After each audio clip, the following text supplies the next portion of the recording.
Welcome to UXplosion, everyone, and get ready for our first deep dive. We're going to be diving into UX design. It's a topic I think a lot of people think they know, Mm, but then when you really start digging into it, it's deeper than you think. it is so deep. We've got a ton of articles and some Yeah. podcast transcripts, Oh, yeah, a lot of material. research papers even, We're going to unpack all of it. all about UX design. So It'll be a good one. buckle up and let's get into it.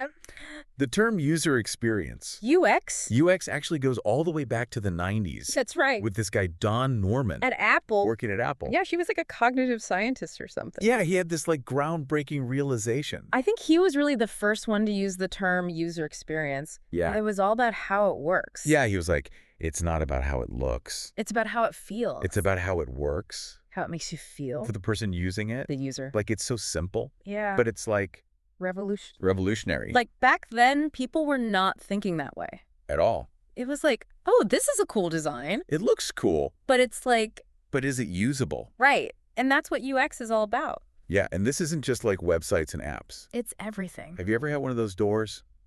Push or pull? I can't figure out if it's push or pull. Oh, yeah, all the time. You're like awkwardly like, You're just like, kind of? do I push it? Do I pull it? Yeah, just like standing there for like 5 minutes. And then somebody comes up behind you and you're like, You look like an idiot. that's bad UX. Bad UX. 'Cause UX is everywhere. It's in your everyday life. It is. Even just like a good pen. Oh, like that satisfying click Click. when you like, When you snap your phone case on. yes.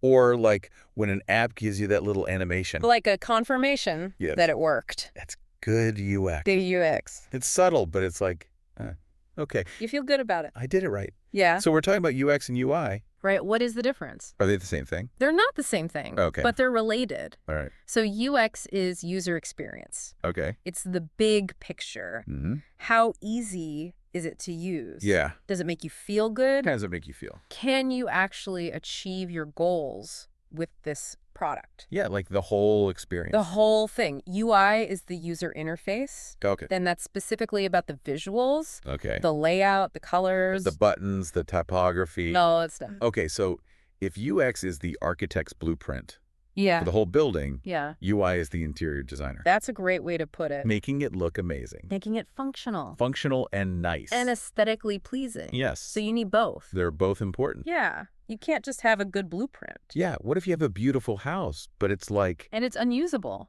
yeah, and it's laid out terribly? And then on the flip side, You could have a house that has like a great layout, a great layout, but it looks terrible. but it's ugly. Yeah, you need both. You need both. And this is where it gets really interesting for businesses Yeah. because there's all this evidence now Mountains of evidence. that shows investing in good UX, Leads to ROI, big ROI. return on investment. So we're not just talking about like happy users. Yeah. We're talking about money. Money talk. So like Amazon found They did a study, it, even a tiny delay, like a fraction of a second, like 0.1 second, in page load time. could cost them millions in lost sales. Millions. 0.1 second. That's how much people care about their time. That's crazy. It's crazy. So it's all about like removing those friction points Friction points, yeah. and making the experience as smooth and enjoyable.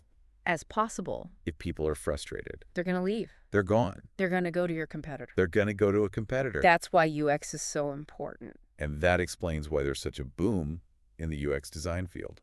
Huge boom. It's like a necessity now. It's not just a trend. Yeah, it's not like a fad. It's here to stay. So LinkedIn listed UX design as one of the top 5 most in-demand skills. Well, pretty good. So if you're thinking about a career change, Get into UX. get into UX. That's a good field to be in. It's a good field to be in, but it brings us to like The big question. the big question. How do you actually create a good user experience? What's the secret sauce? What is the secret sauce? What is it? I want to know. One of the key ingredients Okay. is empathy. Oh, You have okay. to understand your users, Okay. their needs, their frustration, Your behaviors. their behaviors. So you're not just like a brilliant designer. Right. You have to actually understand people, You have to understand people. psychology. Yeah. And speaking of psychology, Yeah. did you know that the average user's attention span Is like, is now less than that of a goldfish? yeah, it's pretty bad. Less than a goldfish. Yeah. How is that even possible? I don't know. I guess we're just We're bombarded with so much information so much stimulation. all the time. Yeah. So studies suggest it's around 8 seconds. 8 seconds. So you have 8 seconds to grab somebody's attention. That's your window. That's it. That's all you got That's all you got. to make a good impression Wow. Okay. and to get them to do what you want them to do. No pressure. No pressure. So that's why user research is so important. Absolutely. You can't just guess what users want. No, you have to talk to them. You have to talk to them. You have to observe them. You have to watch them use your product. You have to create personas. Personas are like these fictional representations of your ideal user. So it's a mix of creativity, Creativity and data, data-driven and data-driven You insight. gotta have both. So you need that artistic vision, Yeah. but you have to back it up with real world. Evidence. Yeah. Real-world data. So we've covered the basics of UX design, why it's important. Mm-hmm. Some of the challenges. I'm curious, where is all of this heading? Yeah. Where's the future of UX? What does the future hold? The future is exciting. Okay. We got all this new technology. Wait, what? We got voice interfaces, Voice interfaces. augmented reality, virtual reality, Okay. artificial intelligence. AI. All this stuff is rapidly changing how we interact with the world. It's straight out of a sci-fi movie. It is. We're going way beyond the screen now. We are. Like Siri or Alexa. Yeah, those are great examples. Setting reminders, controlling your smart home, Your lights. your lights, your thermostat. All that stuff. It's all becoming more integrated into our daily lives. That's only going to get more integrated. So it's not just about designing a website or an app anymore. Mhm. It's about designing an entire Ecosystem. ecosystem of interactions. Yeah, we call it ecosystem design. That's where it's heading. Yeah. Seamless experiences across multiple devices, I would sleep. multiple platforms. How does your smartwatch, your phone, your smart home? It all has to work together. I will sleep. Wow. Okay, my mind is blown. That's UX. So we covered a lot in this first deep dive. Yeah, we did. I think we need to take a break and come back for part 2, Sounds good. where we'll explore some more insights into this crazy world of UX. Yeah, we'll go even deeper. See you back here soon for UXplosion part 2. All right, see you then. Welcome back to UXplosion. All right, so before the break, we were talking about the future of UX. It's pretty wild. It is wild All this new technology coming out. how technology is rapidly evolving, Yeah. especially with this whole ecosystem design thing. Ecosystem design, that's the future. I'm having trouble wrapping my head around Yeah. how that actually works. So imagine, In practice, okay, give me an example. you're on your way home from work. Okay. You use your smartwatch to order groceries Oh, for yeah. delivery. Okay. The app on your watch Mm-hmm. could talk to your smart speaker at home, and then it confirms the delivery time While you're driving it. while you're driving. Right. And when you get home, Yeah. the lights in your kitchen are already on. Oh, wow. Your favorite playlist is queued up. Because it knows I'm home. Yeah, it's all triggered by your location. Wow! That's ecosystem design. It's like a It's the future. choreographed dance of technology, It is. all working together to make my life easy. Exactly.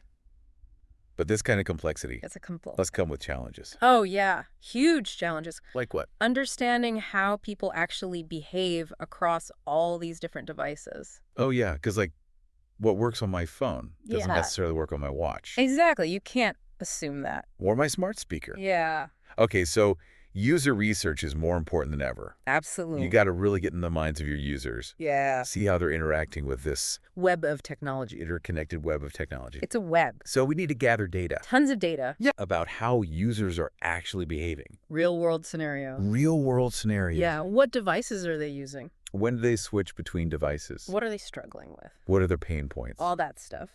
Okay, and then once we have that data, Then you can start to design. then we can start to design. Those really user-centered experiences Oh, it's that right. feel natural and intuitive. It's like putting together a giant puzzle, It is a puzzle. but the pieces are constantly Changing. changing and evolving. Yeah. How do you keep up? That's where data analysis comes in Okay. and a good eye for trends. Okay.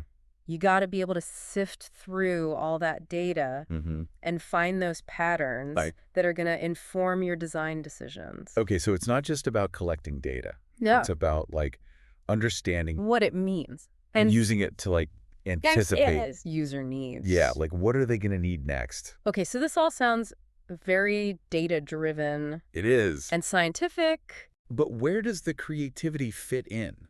That's a great question. I thought design was all about Artistic vision. artistic vision. It is. Okay. But it's not just about coming up with flashy visuals Yeah. or clever interactions. Mhm. It's about using your understanding of human behavior Yeah. and technology Uh. to come up with truly innovative solutions to Well, real So problems. finding that sweet spot Sweet spot. between like user needs, Business goals, business goals, technological capability. technological capability. Yeah, it's a balancing act. Okay, so we've talked about user research, we've talked about data analysis. Yeah. What are some of the tools that UX designers use We've got a whole toolbox. to actually create these amazing experiences? All right, so we got user interviews, Okay, user interviews. So you're talking real users, real users getting their feedback. about the product. Yeah, okay. We got usability testing, Usability testing. where we watch people use our product and you see like where they get stuck.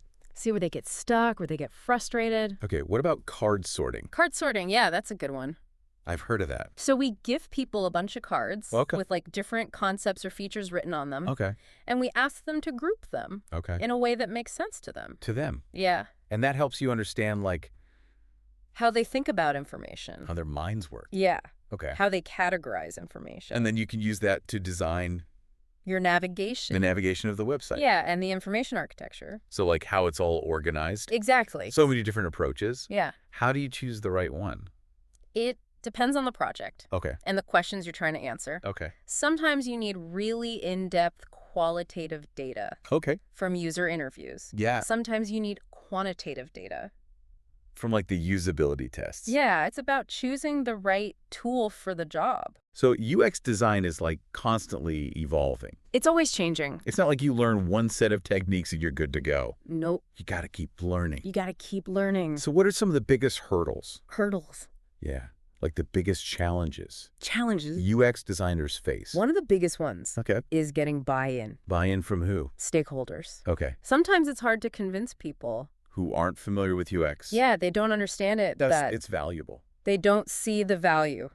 Okay. They see it as like an added expense. Like a nice to have. Yeah, or like an unnecessary step. An unnecessary step. They just want to get the product out there Yeah. as quickly as possible. Okay. So especially when it comes to like Budget. budget and timelines, Timelines. people are always trying to Cut corner. cut corners. Yeah. But you're saying it's really important to You got to advocate for UX. advocate for UX. Yeah. And be able to like articulate The value the value of UX to those stakeholders. so that they understand that it's not just a nice to have. Right. It's essential It's crucial to the success of the product. of the product. Yeah. Another challenge, I imagine, is just keeping up with The pace of change. the pace of It's change. so fast. Like, how do you stay ahead of the curve? You got to be a lifelong learner. Yeah. You got to be constantly reading, experimenting, Out to conferences. going to conferences, taking online courses. So you got to be really passionate about it. Yeah, if you're not passionate about it, It's going to be tough. you're going to get burnt out. So it's not a field for the faint of heart, No, it's not. but it sounds like it's a field that's full of like Passionate people. passionate and creative people Creative people. who are really driven To make the world a better place. to make the world a better place Through design, through design, they believe that technology should enhance our lives. not complicate them. Exactly. And they're constantly striving To create those experiences. that are both useful Yeah. and Delightful. delightful. That's the goal. That's a great way to put it. Yeah. Okay, so we've covered a lot of ground. We have. We talked about the ever-expanding scope of UX, It's getting bigger. the importance of research and data analysis, Absolutely. and the challenges of keeping up It's a fast-paced field. with this fast-paced field. Yeah. But we've also talked about, like, The importance of stakeholders. getting stakeholder buy-in Yeah. and demonstrating the value. The value of UX. It's been a fascinating journey. It has. I think it's time for one last break. Okay. When we come back for part 3, we'll wrap up our exploration of UX design. We'll tie it all together Sounds good. We'll see you back here soon. for the final part of UXplosion. See you then. Welcome back to UXplosion for the final part of our deep dive. We're going to wrap up this UX design thing. Yeah, so much we covered already. I'm Yeah. excited to kind of bring it all together now. Me too. Earlier you mentioned Yeah. good UX is almost invisible. Oh, yeah, that's a big one. It really stuck with me. It's a key concept in UX. When it's done well. When it's done right, you don't even notice it. Yeah. It fades into the background. Yeah. You don't think about it. You're just using it. Users can just achieve their goals That's effortless. without even thinking about the design. You know, like a well-choreographed dance? Yeah. You don't see the individual steps. You just see You just enjoy the performance. the overall performance. Exactly. It's the same with UX. So the user shouldn't have to stop and think Nope. about how to use something. It should just work. It should just feel natural. Intuitive. Okay, but that raises a question. Yeah. If it's invisible, How do we know? how do we know if it's working? How do we measure it? How do we measure it? That's a good question. It's supposed to go unnoticed. It is. It's a tricky one. Yeah. So as a UX designer, Yeah. you're looking for a few things. Okay, what are you looking for? Number one, Number one. user satisfaction. Okay. Are people happy? Are they happy with the product? Okay. Are they achieving their goals? Can they do what they need to do? So we can measure like how long it takes to complete a task. Yeah, task completion time. Okay. How many errors do they make? Error rate. Yeah, Can they find the information? findability. Findability. Yeah, we have all these terms for it. Okay. But it's not just about the numbers. Okay. We also need qualitative data. Okay, like user feedback, User feedback. reviews. Yeah. So you need like the hard evidence Yeah. and the subjective It's impressions. feelings. You need both. And then beyond the user-focused metrics, Yeah. you can look at the business goals. The business goals. Like customer retention. Are people sticking around? Are conversion rates going up? Are they buying your product? So good UX should translate into Yeah. tangible results. Yeah. It's got to make the company money. It's not just about making users happy. But it's about driving Business success. business success. That's how you get buy-in from those stakeholders. Exactly. Because you can show them the ROI. Show them the ROI. Show me the money. Show me the money. It's amazing to think about all the thought and effort It is. that goes into crafting these seamless experiences a lot of work. that we often take for granted. Yeah, we don't even think about it. Yeah. UX designers are like the unsung heroes They are. of the digital age, They're working behind the scenes. quietly making our lives Better, a little bit easier, more enjoyable. So next time you encounter something A product or service. that just works Yeah, that just works. intuitively, Seamlessly. take a moment to appreciate it. UX designer. The UX designer, Somewhere out there working hard. they're out there. Yeah. All right, well, that's a wrap for this episode of UXplosion. Thanks for listening, everybody. Thanks for joining us on this deep dive. Into the world of UX dive. We'll catch you next time with another mind-blowing exploration. Of the user experience. See you later.